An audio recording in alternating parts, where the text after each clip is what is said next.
Welcome, everybody, to Firehouse Talks with Jersey Rick, igniting leadership excellence. I'm Rick, and this is my able co-host, Emily. Hi. Everybody, this is episode number 69 of season number 3, and you do not have to be a firefighter to listen to Firehouse Talks with Jersey Rick.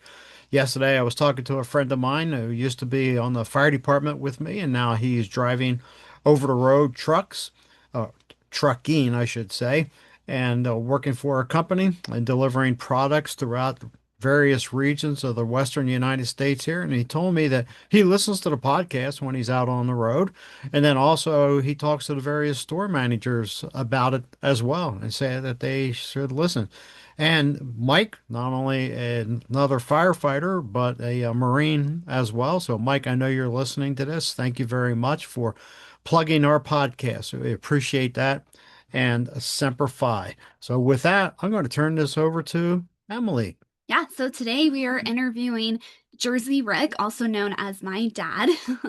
And we're going to talk about your career path in the military, the fire service, and what you are doing now. But before we get started, for those of you that may not know, I'm going to give a little bit of a bio. So, Rick Davis is a retired battalion chief from the Loveland Fire Rescue Authority in Colorado. He served as a firefighter for over 37 years and with LFRA for over 29. During his time with Loveland Fire, Rick led several teams and programs, including hazmat, wildland, and recruiting. As a battalion chief, Jersey Rick served as a shift commander and training chief. He is the founder of the Fire Officer Leadership Academy, providing leadership training, coaching, and mentoring to fire department officers. Rick is also the author of the Amazon International best-selling book, The Furnace of Leadership Development, and he is an adjunct online instructor in the fire science program at Grand Canyon University. He is also a veteran of both the United States Air Force and the United States Marine Corps. Rick is a student of leadership and military history and finds studying the Gettysburg Campaign of 1863 of great interest, so much that he has over 100 books and counting. Yes, I did say over I knew that's why you chuckled when you said that. 100. To invite Rick to speak at your event or organization, please contact him at his email, which is rick at fireofficerleadershipacademy.com, and you can find that in the show notes below. So let's dive right in with Well, before, may I career. interrupt before? Yes. So our listeners know Emily pokes fun at me because of the number of books I have on the Gettysburg campaign. And there's a lot. So when it There's a comes lot. around Christmas time or birthday, it's like, hey, Dad, what do you want? Well, I got this right here. It's another book on Gettysburg. I say, yes, it is another book on Gettysburg. Or Civil War. Yeah, or the Civil War. But it just goes to show you, if you're not familiar with it, is there are volumes and volumes and volumes written on the Civil War and then also on the Gettysburg campaign itself. So that's why Emily chuckled and why we're poking fun at each other with that. So Yeah. so Emily, back to you. You did one day count how many you had I because I did. was wondering. Yeah, I did. All right, so you have 50 years, wow, of fire service experience. Where did it all begin and what first ignited your passion for the fire service? Well, in reality, I've been around the fire service for more than 50 years. Uh, 3 years old is when I had my first ride on a fire engine in Cedarville, New Jersey, Memorial Day parade. And it was a brand new fire engine. And that was the last year that any kids were allowed to ride on the fire engines because, and I didn't know this until several years later, they stopped that practice because some kid fell off one of the rigs. So I was fortunate. And then my Aunt Phyllis, she worked with a guy named Frenchie down at the International Farmall dealership. And Frenchie would send fire department catalogs, equipment catalogs home with Aunt Phyllis because, they live right next door to us. And she'd give them to me. And Frenchie would work things out with Dad to get me down to the firehouse on drill nights, and they'd put me up in the rigs and things like that. And when I was 4 years old, there was a huge fire in Fortescue down along the Delaware Bay. And and I grew up in South Jersey, folks, for those of you who are not familiar with my background. So there's this large Hence the fire. name Jersey Rick. Yes, yeah, hence the name Jersey Rick. Because, hey, these days somebody would say, well, why Jersey Rick? Are you from Montana? Yeah. People do stupid stuff like that. And so at any rate, as we heard the trucks coming by, my dad would take me and we'd go out to the street, Emily, and we would watch them. I'd wave at them, they'd wave back. And after one of them went by, Dad said, I got something for you. So we went back in the house and it was his badge. It was his badge when he was a volunteer firefighter with the Morristown Volunteer Fire Department. And I still have that badge. It's in a shadow box upstairs in the living room. And that just sparked an interest at the local library there in Cedarville. I would repeatedly check out the same books on firefighting. And then as I got older, there was more and more of an interest in it. And I did have an interest in geology for a while. And then also wanted to be an astronaut for a while too, until I found out that, my eyesight at that point in time, would not allow me to move forward to be a pilot of any kind. And oddly enough, when Grissom, White, and Chaffee burned to death in Apollo 1, I thought, I don't want nothing to do with that stuff. Yeah. And he ended up chasing fires. Yeah, then I ended up chasing fires. But still, as I was growing up, the firehouse was down the street. And when the siren went off, and I was at home, I'd go out and look to see if I could see the trucks. And when Dad was home in the evenings, we'd chase the trucks. We'd follow them. We'd see what was going on. And up in Bridgeton, when we were up there, if Dad saw smoke, we'd go. And so I just continued to develop this interest in the fire service. Then the television program Emergency came out. And yeah, folks, I saw it when it was broadcast, not reruns, but broadcast. And I thought, man, this is cool stuff, Emily. You got Johnny and Roy on Squad 50 and 1, Los Angeles County Fire Department working out of Station 51 with Captain Stanley and the boys. And I was really interested in that.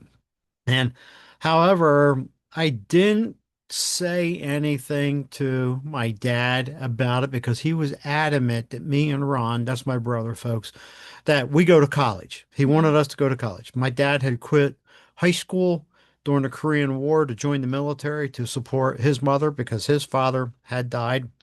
And so dad was really big on us going to college. As time went by, I had less and less interest of college. I just wanted to be a firefighter. And so, um, pardon me, folks. And so, came home. Dad had a bad heart. I came home from school one day when I was in eighth grade, and I found Dad on the floor. He was dead from his fifth heart attack. And so there was no 911 at that point in South Jersey where we live.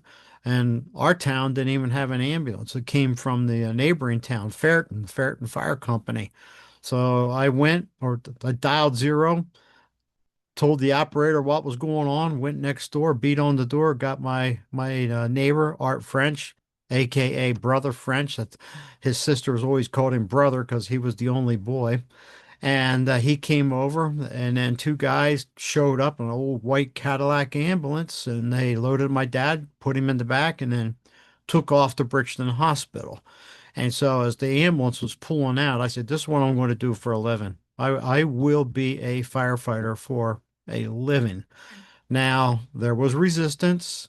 My mom didn't want me to be a firefighter. And matter of fact, she sent me to a couple people, one of them being her brother, in an attempt to talk me out of being a firefighter. He didn't think it was a very noble profession. He didn't like firefighters. He lived up in Bridgeton, and my uncle was involved politically in things, and he felt that I really should look at the police department. He felt that the cops had a better reputation than firemen. And frankly, folks, was sitting there at his kitchen table, and he said, "If you become a fireman, you're going to be the black sheep of the family." So I went, bah. He he threw me out of the house, and that was the end of that conversation. That's funny. And so in the meantime, I'd been hanging around the fire. I started hanging around the firehouse after Dad died. And Frenchie, he took me underneath his wing, and then ultimately, yeah, he let me sweep the floor, when the guys were out because of the volunteer fire company. And he started letting me answer on the phone and then allowed me to clean hose and things like that. As a teenage boy that wanted to be a firefighter, that was thrilling stuff. And so I really appreciated what he did. And then when I turned 18, I joined the Cedarville Fire Department there in my hometown. And then, as I'm sure you've got a few questions about it, uh, moved on to the military, and then eventually, here at Loveland Fire Rescue as well. But associated with this, Emily, and it's evident for those of you who are watching on YouTube, part of my collection is behind me. I've been collecting fire department related memorabilia for years and Yep. taking pictures of fire apparatus for years. Patches. Yeah, patches, badges, helmets, die-cast fire trucks, books on the fire service and firefighting, so forth like that. So that's a longer answer, but for as long as I've been around this stuff, it can't be a short answer. It's literally been in your blood. It is in my Since blood, and birth. it is a calling. It Yeah, it is it is Emily, I believe firefighting is a calling. Now absolutely. there's a lot of people that are in it and it's not a calling for them. But and I'll address this now because you eventually want to talk about what I'm doing. Yeah, And I've had some people saying, "Hey, Rick, you retired from Loveland Fire. Why are you doing this stuff?" Well, it's because I believe this is what God wants me to do. And there's a verse in the book of Luke, chapter 12, verse 48, that says, "To whom much is given, much is required, and to whom more is given, even more is required." And so I believe this is what God wants me to do. And God has allowed me to live a number of years past Dad and past his dad's as well, who died in his early 40s. And I want to do what God wants me to do. And I want to take what I have learned, the lessons and so forth, and what I've learned even since retiring from the fire department, and take it to people. yeah. When you made that statement that when you found your dad, that's when you knew you wanted to be a fireman, what was that like? Was it because you like went and got Frenchie, or like what was that like decision point right there I that confirmed it for you? I think that was coupled with the fact that watching Emergency every Saturday night and knowing this is what I want to do. But I never said anything to my dad, Right. because I thought I don't want to disappoint him, Hmm. because he was really pushing for me to go to college. And folks, I eventually did, finish college and went on and got a master's degree as well.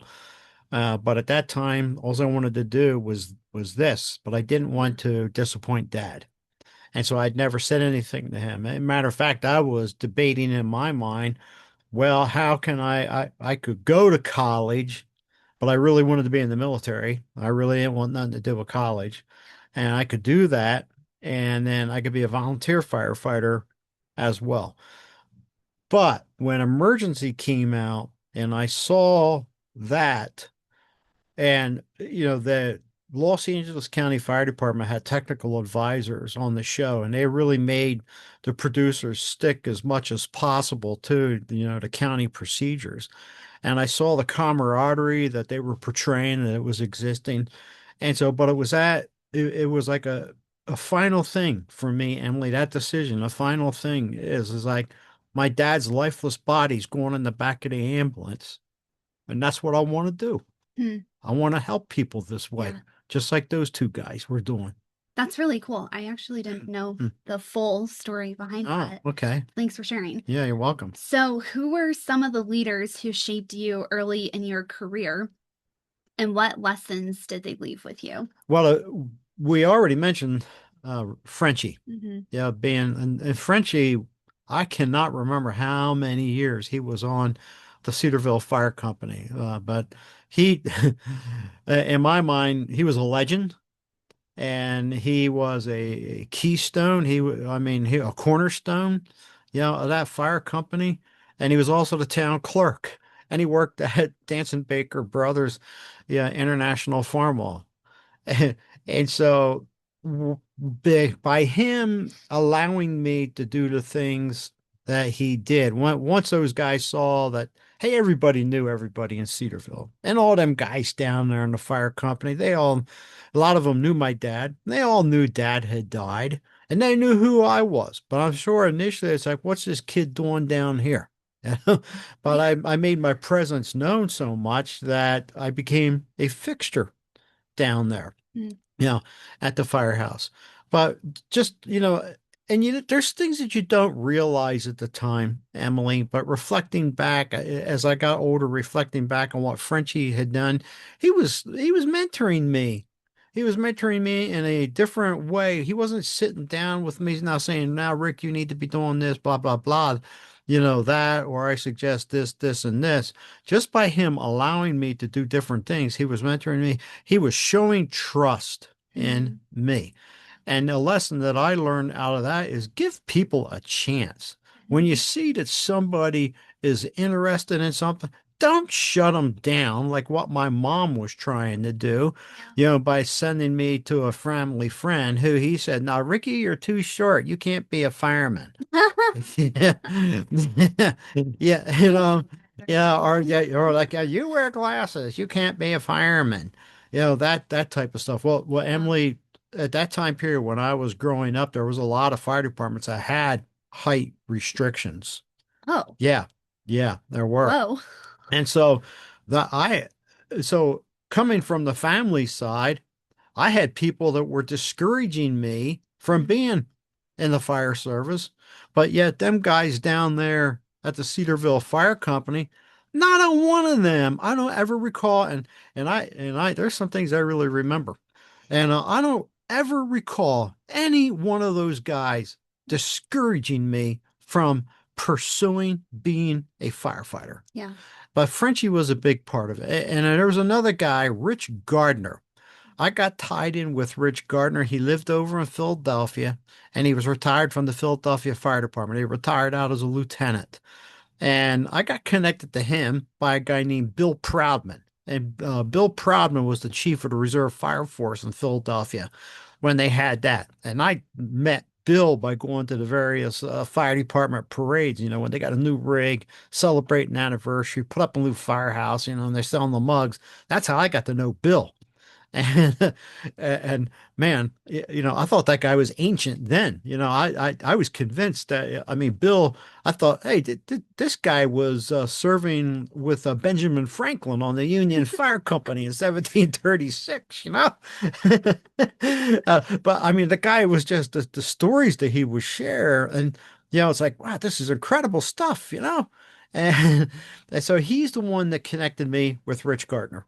And Rich would spend time on the phone with me, talking about the fire service, talking about some of the things that I needed to look out for that could be pitfalls. And he encouraged me. He didn't shut me down. And it's so from that fire service perspective, and there were others. My Uncle Cliff, who, in some previous episodes, we talked about what he did when I wanted to quit high school. And he came and picked me up and took me over to the recruiters and said, this boy wants to, quit school. You know, and between the Navy, the Air Force, and the Marine Corps, they all said, no, we won't take you. Go to the Marines said, go to the Army, they'll take you, they'll make you a cook. Uncle Mhm. Cliff said, no, I won't do that to you. I had enough of the Army during the war. Yeah. And so then, as time progressed, Emily, there were other men in my life, a couple of them that were in the Air Force that I saw had a first sergeant after my locker had been robbed by a roommate who had been stealing checks out of a box. And then when I got my bank statement, I saw all these checks written. This guy's name, he had the same name as a cartoon character, Charlie Brown. Oh. Yeah. And it's like, what's going on here? I had left my locker unlocked, trusting this joker. And, he was going in, stealing things and writing himself checks. And it drained my bank account down to about $10. And the first sergeant said, well, unfortunately, you're not going to be able to get that money back until after all the legal proceedings are Mhm. done, if you even get it back then. Wow. And I said, but Sergeant, I said, I've got some obligations. And he said, okay, meet me over at the bank, the base bank at 1 o'clock. And $250. Now, that may Mhm. not sound like a lot of money to people, but in 1977, and a single guy living in the barracks who's got some obligations, that's a lot of money. That was a lot of money. That man transferred money from his bank account into my bank account, $250. Wow. And that's a leadership lesson. I That's mean, cool. that guy was looking out for the troops. And Mhm. there's others. In the past, I've talked about Dick Miner, who's a fire chief here in Loveland. He did a lot of mentoring for me. And then Randy Morawski, who was our fire chief for a while, who right now was brought back to serve as an interim fire chief while the department is looking for a full-time chief. And so there's a lot of people that have impacted my life, Emily, but those are some of the more Prominent. ones that are related to the fire service and the military. Yeah. So, how did your experiences in both the Air Force and Marine Corps influence your philosophy of leadership? Well, I just shared that story about the first sergeant, and Mhm. through that, I learned you take care of people, Yeah. and you watch out for them. Don't treat people bad. In the Marine Corps, the leadership in the Marine Corps, the leadership principles and traits that are taught, pardon me, they're fantastic. We've talked about those before on the podcast, and I've written about them in my weekly blog as well. And, that had a big impact on me, particularly, having leaders that believed in integrity. And by the time I got transferred down to Marine Air Station Cherry Point, North Carolina, the Marine Corps had taken me out of firefighting because of too many corporals and crash crew, and I got retrained in the aviation operations. And I had the opportunity to, be around some really outstanding officers. And then when I was on a temporary assignment of duty to the 4th Marine Amphibious Brigade, they're some of the best officers that I worked for right there. And I Mhm. mean, they just lived the Marine Corps, honor, courage, and commitment. They lived the values. They took care of people. I mean, they were officers that there was no hesitation when they asked for something to be done. And I said asked. You know, it wasn't Davis or any of the other NCOs there. You guys need to do this, this, this, and this. It was like, hey, I need this, or we need this done. And it was like, bang. Yeah, we did it willingly because of their leadership and how they were treating us. There was none of this, yeah, yeah, you look at you, you big time officer, bustling us around. It wasn't that way. We had an incredible amount of respect for them. And so all of that was molding me into becoming a leader and a better leader. Looking, and there were some bad examples too. Mhm. I had a staff sergeant and crash crew down at the Marine Air Station in Yuma. He was a tyrant. Tyrant, capital tyrant. I couldn't stand the guy. Yeah, it was terrible. It was terrible, you know, working for him and being underneath of him. He was not a leader. He was a tyrant. Mhm. That's all he was, an authoritarian tyrant and a dictator. And I looked at that guy and I thought there's no way you are living what the Marine Corps is teaching. But even though that guy was such a lousy piece of crap staff sergeant, you know, I took those lessons and seen what he was doing and how he was treating people and saying, I am not going to be that guy. That's true. You can learn from the negative Yeah, influences of what not to do and what you don't want to do, right. and Yeah. how you don't want others to be treated because of how you were treated. And I had a couple of them at, wherever you're at, you're going to have somebody bad, including in the fire service. And I had a few of them in the fire service, as well. Yeah, yeah. So, what were the biggest lessons you learned as you progressed from firefighter to battalion chief and then training chief? Moving up the ranks, firefighter, Hmm. engineer, lieutenant.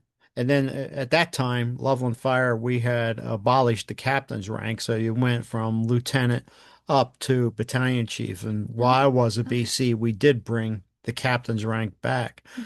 But it's a big jump going from a lieutenant That uh, is, yeah. on an engine. Or then my last year as a lieutenant, I was working on truck one out of station one. And it's a big jump going from being what we call in the fire service, and our firefighters here will know, being a company officer up to battalion chief. Hmm. It's a big leap. You go from being in charge of a firehouse, a single firehouse, and a single company, and at that point in time, Loveland Fire was going through massive, massive changes. Moving from a combination fire department with volunteers into, becoming a paid fire department. And, so there was a number of challenges that were associated with that. But, and I chuckle as I look back, is one day I'm a lieutenant. I get promoted on November the 17th. And on November the 16th, it's like, okay, you're Rick the lieutenant. November the 17th, you're Rick the battalion chief, and everybody thinks you know everything. They think you know everything that's going on in the fire department. And Wow. they're saying, what are we doing here with this? And what are we doing here with that? And it's like, hey, hold the phone there, Chuck. You know, I feel like I'm I briefing for yeah, this. I haven't been briefed on all the nitty-gritty dirt that's taking place in the fire department. Were you kind of thrown in, like thrown in and had to learn it I yourself, was basically? I was thrown in, Emily.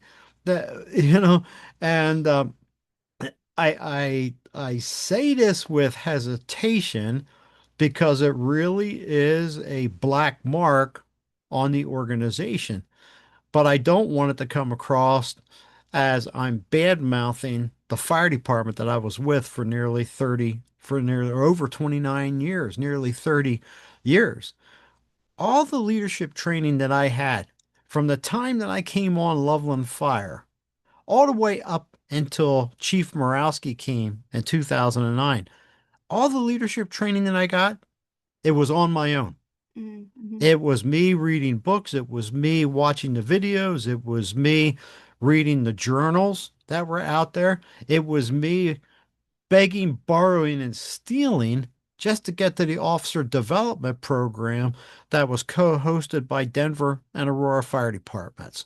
I mean, I so help me. It'd have been easier to get an appointment with the President of the United States. It probably would have been easier to get an appointment with a dead President of the United States than it was to get some of the things at that time.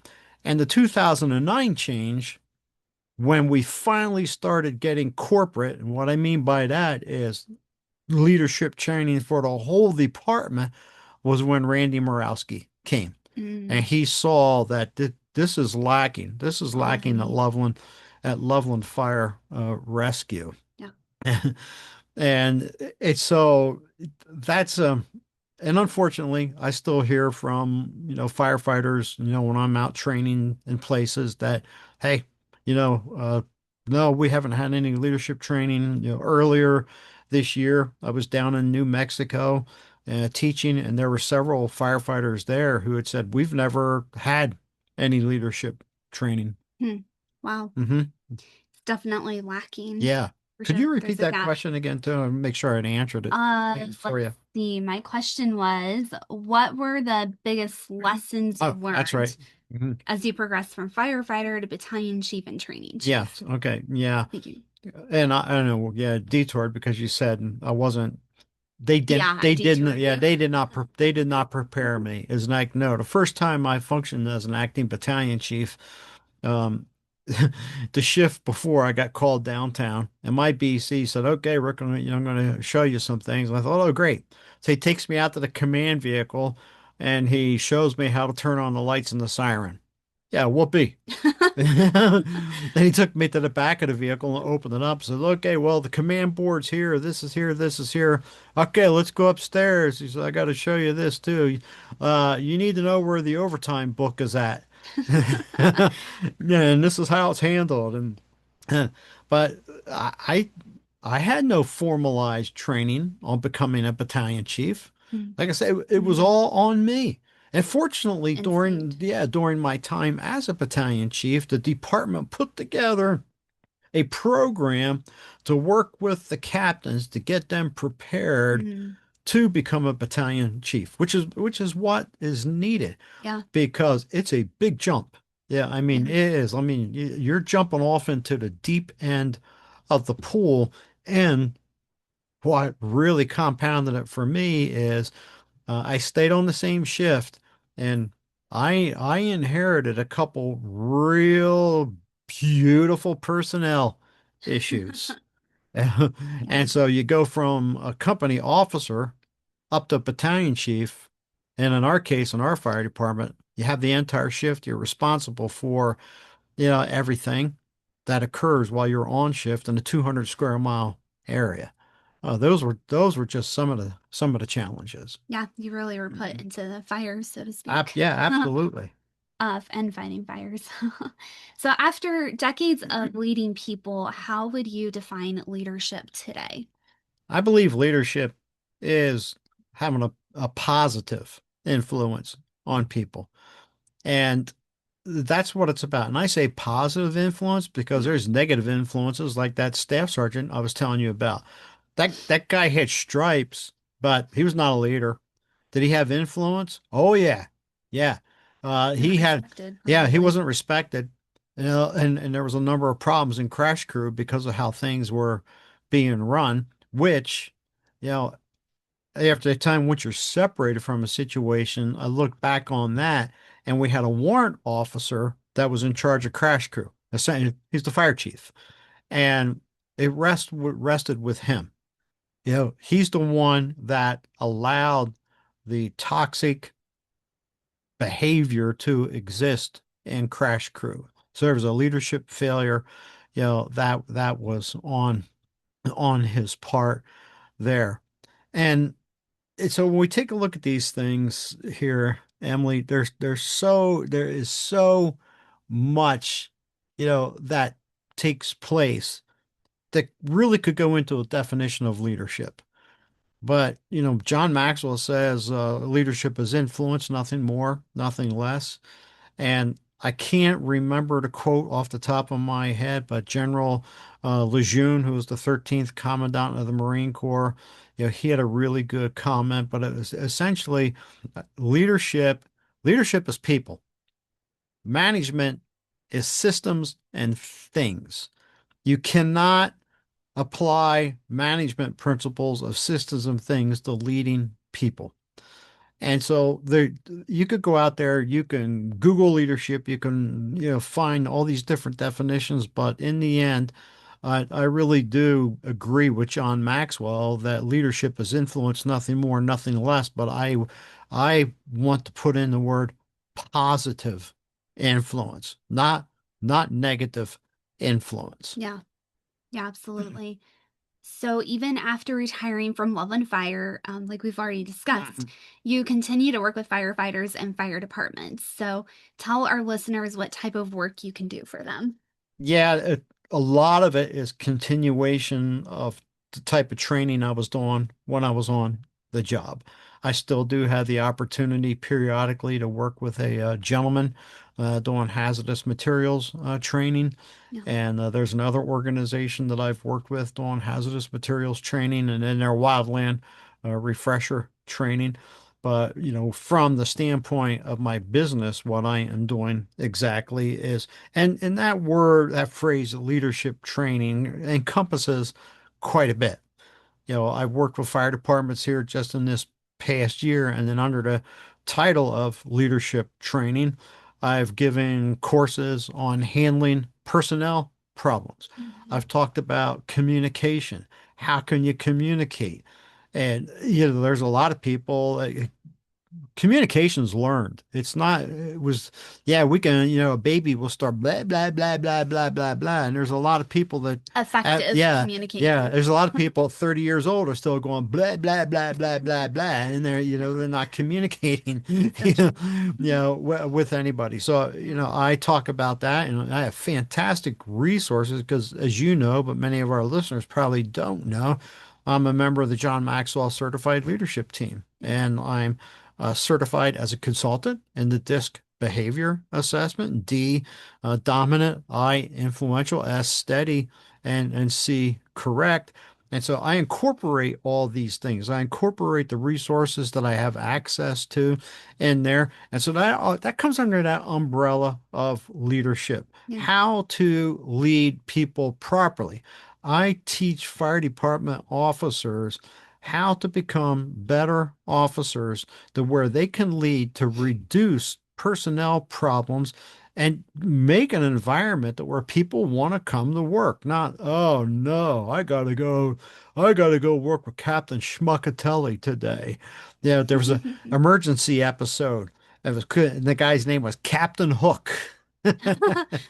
Nobody wanted to work with Captain Hook, That's funny. because of his reputation. And and I've had that myself, throughout the career. And so what I want to do with my business is I want to make better leaders. And it can be done. It can be done. So I'm doing that. And I'm also teaching situational awareness and the decision making, rapid tactical decision making. Yeah. And even if the fire departments are not um, offering leadership courses, you yourself, as the fireman or the officer, should reach out to my dad Yeah, and and get personal like leadership yeah, development. thank you for mentioning that, Emily, because I nearly forgot to do that. I sit down one-on-one throughout the given year. And it's just like I did when I was on the job. I sat down with everybody. I sat down with people off duty. Now I sit down with people and I mentor them.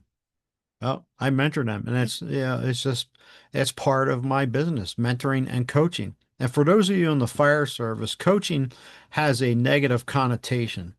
Um, I'm teaching a course right now, Political and Legal Foundations for the fire service through Grand Canyon University. I'm also an adjunct instructor with them. And going through one of the chapters, I'm seeing the word coaching in the textbook, and it's a lawyer that wrote the textbook who's got fire service background, but the word coaching, it's coupled with coaching and counseling. And so it paints this picture that coaching is associated with a disciplinary thing. It's associated with a Mhm. problem child. And it's not. It's not. You look up, for those of you who want to associate coaching and the counseling together, you think it's synonymous. No, I encourage you, go to my website, fireofficerleadershipacademy.com. Watch the video that is there. Look at other sources, and you can see what true coaching is. Yeah. Not sitting down with another person and then me as the coach asking questions, drawing the answers out of the person who's sitting across from me, because so many times people have the answer. They just need it drawn out of them. So firefighters, I encourage you, go look up that word coach. Not a baseball coach or football coach, but actual coaching. You may need to look up like executive coaching or life coaching, that type of thing to get a better definition. Well, and I look at it as that like you're coming alongside the person, Yes. encouraging them. You're that third party that can offer perspective that is who's not so close to the situation. Thank you for mentioning that. Because firefighters, and listen, you don't have to be right here with me. We can do this over the phone. We can do it Zoom. Our session right here is being recorded and it'll be posted up on my YouTube channel. Yeah. But I like how Emily describes that as coming alongside. I'm safe. Hmm. You can vent to me. You can bring up an issue that you are dealing with that, oh man, if you brought it up in the fire department, it might wind up in your evaluation, or, because it's a sensitive thing, it winds up in HR. Yeah. You know, and whereas I'm safe. Mhm. And you could come to me, and that happens. I have firefighters talk to me. They share things with me. They bounce things off of me.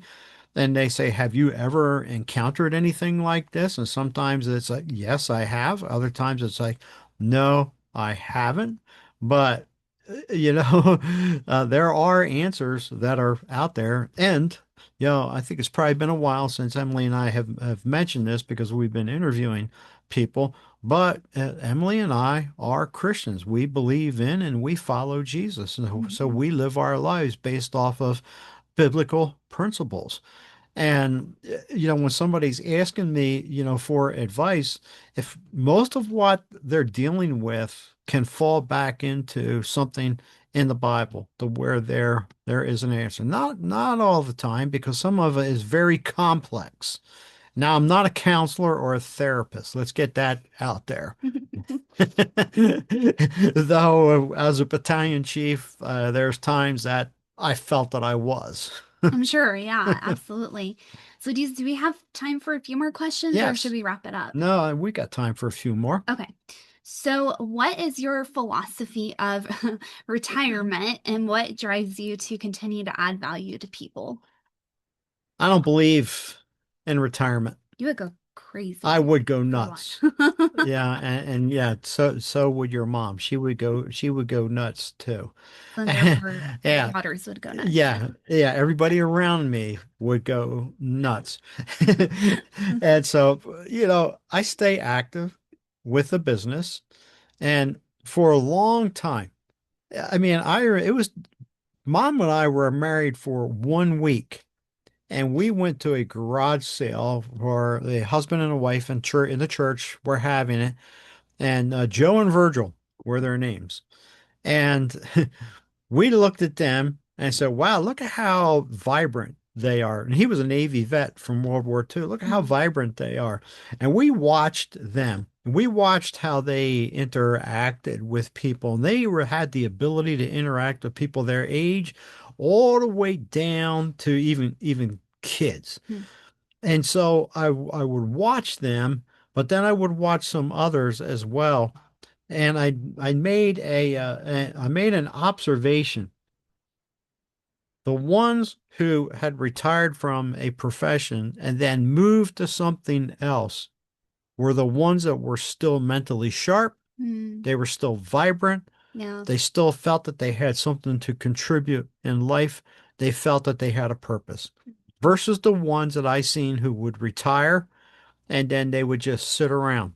yeah, You know, they might, oh, I'm just going to retire and go fishing. Good luck with that. yeah. Good luck. Good Good story. luck with that. That's number one, it's selfish. Yeah, I said that, folks. It's selfish, selfish, selfish, selfish. God has allowed me to live a good number of years past my dad. Mhm. And I quoted Luke 12:48 earlier at the beginning of the podcast. And as long as I got breath in me, I believe God wants me to be involved in other people's lives. Yeah, I, I've had opportunities, incredible opportunities throughout my life between, yeah, I mean, even when I was in high school, some of the things I got to do, running printing presses in high school and in businesses in Bridgeton. And then being in the military, the things I got to do. And folks, when I first went in the Air Force, I wasn't in the fire department. I was working on F-4 Phantom jets. And so God has given me different experiences along the road, and I need to pass that along. I need to pass it along. And for fire departments, if any of you who are in a position, assistant chiefs, chiefs, so forth like that, uh, there's a bad habit in the fire service that when somebody retires, that talent and that experience and that knowledge is walking out the door and you're not tapping into it. You're not tapping into it. And I love the fact that we've got younger people to come in the fire service. We need that. But there ain't no way that some man or woman who's been in the fire service for 5 years has got the wisdom and an experience of those of us, from my case, did it total for 37 years. Oh yeah. And there's others who have done it longer than me. There ain't no way that 5 year, 10 year firefighter has got that. Yeah. There's no way. So my philosophy of retirement is death. Yeah. Until you die. Yeah. That's Until, yeah. wonderful. And until I die, as long as God is blessing me with good health. And as Yeah. in 2013, I dealt with some serious health issues and Yeah. we didn't know where that was going to go, but God brought me Healed through you. it, brought our family through it. And, he's blessed us. Yeah. And I want to give back. Yeah. I want to give back. That's why I say until death. Yeah. No, it makes sense. So you teach integrity, trust, and credibility. Why are those qualities more important than technical competence alone? Integrity, trust, and credibility. You could draw that into a triangle or a Mhm. triad. I refer to it in my book, The Furnace of Leadership Development, as a triad of strength. Integrity, trust, credibility. Remove one of them, and the triad's broken. Yeah. They You all could come hand in teach, hand. yep, you could teach technical competence. We did it all the time. Oh, you did it in the military. Yeah. You did it in the fire service, in the academy. You take people that have never been around the fire engine before, and depending on the length of the academy, let's use 4 months. Uh, they have never touched anything outside of a garden hose, but at the end of that 4 month academy, they know how to pull the hose off the back of the rig. They know how to stretch it into the burn building, which eventually they're going to be taking it into a live fire at a house or a commercial occupancy. You could teach that. You could teach the forcible entry. You could teach ventilation. You could Hmm. teach how to put on the SCBA. You could teach what to do if that thing fails, the emergency procedures for that. You could teach how to throw ladders. You could teach how to extricate people out of vehicles. You could teach, people how to be public safety divers. By the way, for those folks who go scuba diving, for a sport, completely, totally different than a public safety diver.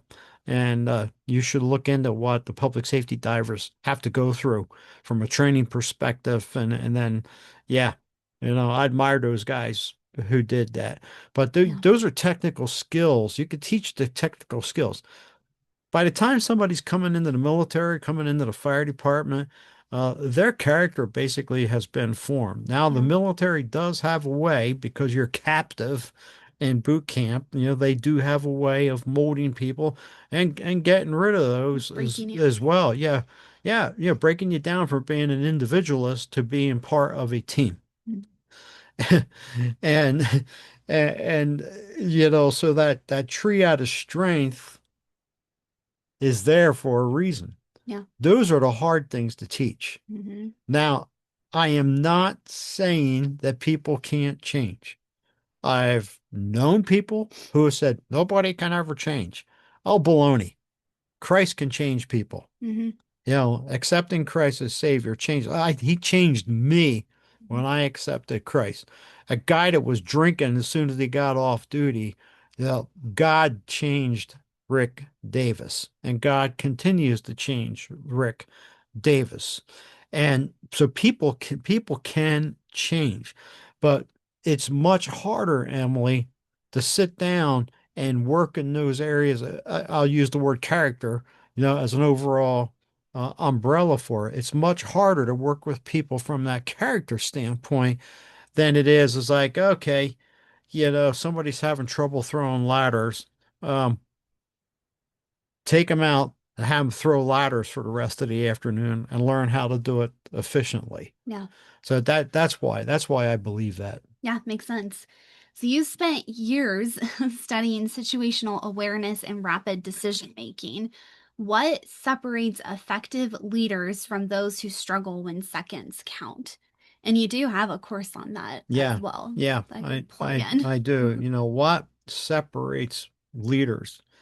It's keeping it together to begin with, is remaining calm, cool, and collected. And there are some people, the berserkers, they shouldn't be on the job, period. And they might be a good firefighter, they might be a good engineer, which is a driver operator, but when they become a company officer, a lieutenant, or a captain, they start to lose it, you Mm, know, and they've promoted beyond their ability. A good fire officer will be well-rounded, technically and tactically competent, and then a student of the profession and a student of leadership, including a student of decision making and training, training, training. People who come in yeah. to the fire service and they think they're just going to sit around on their duff, you know, well, those folks there, they're not worth the dynamite it would take to blow them out the front door to Firehouse. You know, hey, and I doubt anybody like that is listening to this podcast. But if they did stumble across it, they probably won't listen anymore. You know, but yeah, but that's that's fine. Because when we train and we train and we train, and that training also involves, you know, looking at the fire service textbooks, which are overpriced. Penwell Publishing and others who are possibly listening to this, your books are overpriced. Yeah. So for those of us, who are still going to buy them, yeah, and that we're going to buy them, uh, your overpriced books. You know, we need to get into them.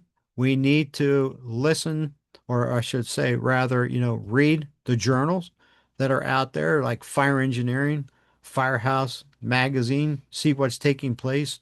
Read the line of duty death reports. Read the wildland fire tragedy reports. It takes a lot.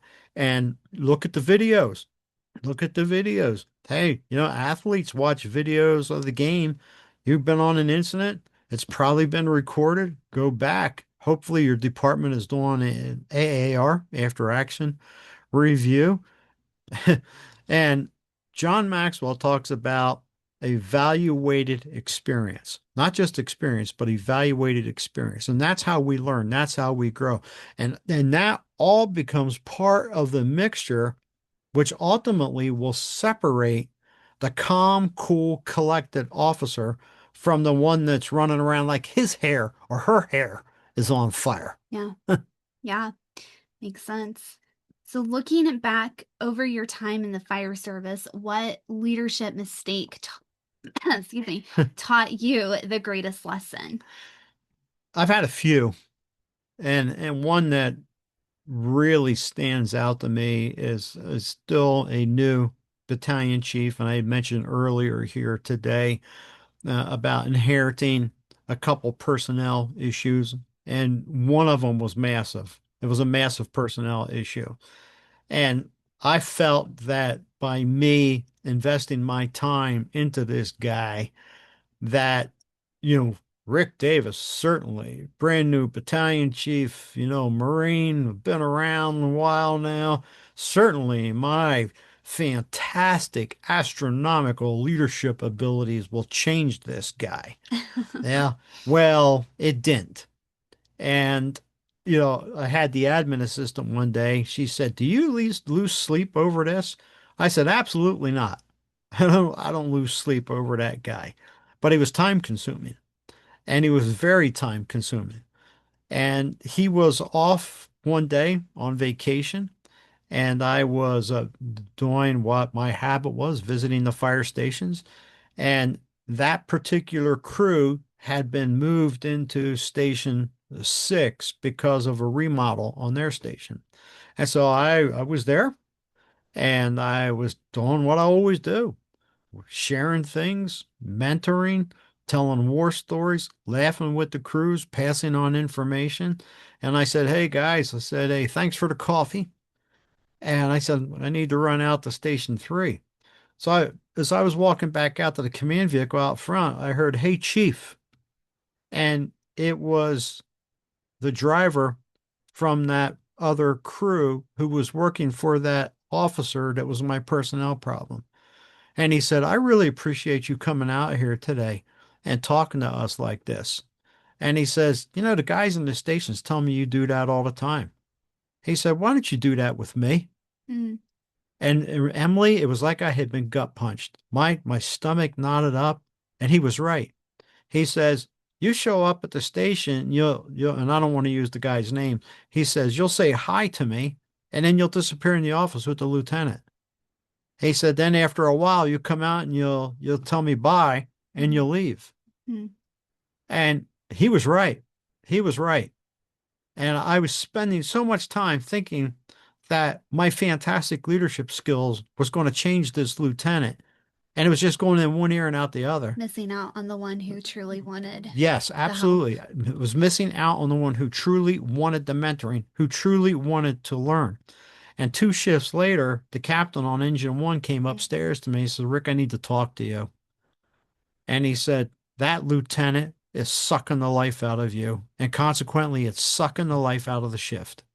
And right then and there, Emily, I determined I am not going to allow this to happen anymore. mm, This, I said earlier, people can change. This was an instance where this guy was not going to change. yeah. He needed to go away. Mm, And fortunately, he ultimately did go away. But he created a lot of damage along the path. But now, folks, I didn't completely, totally shuck him aside. As a leader, I still had responsibility towards that man.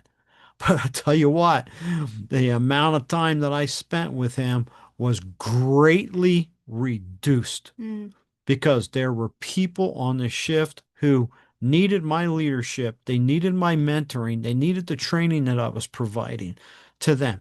They needed the connection.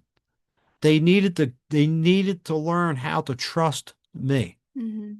And so that's one of the biggest lessons that I learned is you can have the problem child that can suck the life out of you when the people around you need you. Yeah. I think it's as a leader, it's your responsibility to discern Yeah. who do you invest in more versus the others and who is just a Yeah. lost cause, Absolutely. Absolutely. honestly. Absolutely. Yeah. So we're going to wrap it up with one last question. If you could sit down with a young firefighter beginning his or her career today, what advice would you give them? You are a public servant and we serve citizens.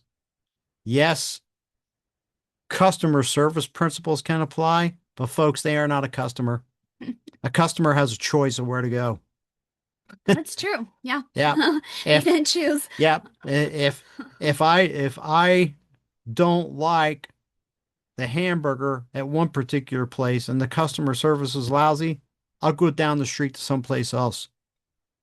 Citizens don't have that choice. You can even choose your fire department. You can't say, I specifically want Station 6, Yeah, Shift B to respond to my call. yeah, you can't do that. There's not an answering tree. So that Mm, as a public servant, serve the public, not yourself, and serve your firefighters that are around you. Don't be selfish.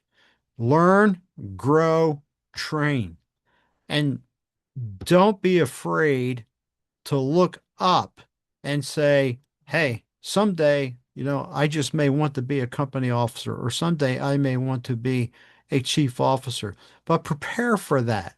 This is a fantastic profession.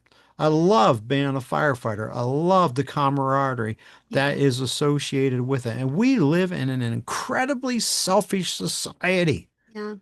If you're wearing a badge, whether that badge is fire, police, EMS, don't be selfish. They could say, how in the world could you be selfish? You're already responding to calls. Well, you can be. Yeah, you can be. Pitch in around the station, be a sponge, ask questions and learn. And then also, you got to be at a place to come to the realization that the fire department is not going to send you to every training that is out there. There's other people that want to go to trainings, but most of the time it comes back down to there's just no budget for it. And so please be careful of that. Well, they're not paying me overtime or they're not paying me to go to that class. So I'm just not going to do that. There's other things that you can do and you can still grow. If you are not growing personally and professionally, you're dying. That's my advice. Yeah. Also, slop over to other people as well. Yeah. Well, I'd say that is a wrap of episode 69. So if you found this episode useful, please like, subscribe, and share. Visit Rick's or Dad's Yeah, yeah. website at www.fireofficerleadershipacademy.com. The link is also in the show notes. To learn more about the services he offers on your website, you can also visit his weekly blog and find him on LinkedIn where he posts there as well. And I need to add, this is episode 65. That's my New Jersey public school math that's coming to light there. Oh yeah, Yeah. 65 is at Yeah. 69. Yeah. Yeah. So yeah, this is yeah, that's okay. Yeah. Yeah. Yes. Yes, folks. I am a product of the New Jersey public school system. So Emily, thank you. It's been enjoyable. And folks, I hope you've learned, something more about myself as well. I want to help firefighters. I want to work with firefighters. You said, Rick, I'm not a firefighter. I'd like to learn more about coaching, more about what you do with leadership training. Reach out to me. Yeah. Yeah, reach out to me. Just like you don't have to be a firefighter to listen to this, you don't have to be a firefighter to get leadership coaching and mentoring and training. Yeah, So, absolutely. with that being said, anything else, Emily? Nope, that's a wrap, I think. Okay, till next time, folks. We'll see you later. Bye. Bye.